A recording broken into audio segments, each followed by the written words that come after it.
भगवान कृष्ण ने अपने गुरु जी को गुरु दक्षिणा में क्या दिया था? आइए दोस्तों जानते हैं। आदिकाल से ही शिष्य द्वारा अपने गुरु को शिक्षण काल खत्म होने पर मन चाहे गुरु दक्षिणा देने की प्रथा रही है, जिसे भगवान राम कृष्ण एकलव्य आदि ने निभाया है। भगवान कृष्ण ने अपने गुरु को गुरु दक्षिणा में ऐसा कुछ दिया कि सुनकर आप भी हैरान रह जाएंगे। भगवान श्री कृष्ण ने 64 दिनों में ही अपनी शिक्षा पूर्ण कर ली थी। उन्होंने 18 दिनों में 18 पुराण, 4 दिन में 4 वेद, 16 दिन में सभी 16 कवाएं आदि सीख लिया था।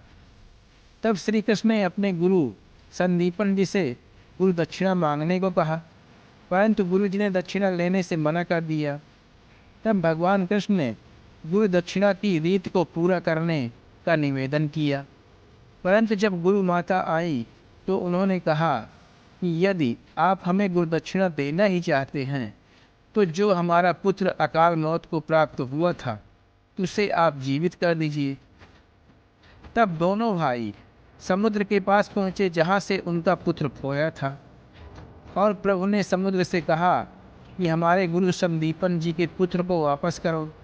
समुद्र ने विनम्रता से कहा, हे प्रभु, मेरे गर्भ में एक विशाल दैत्य शंखासुर रहता है, जिसने आपके गुरु जी के पुत्र को निगला था।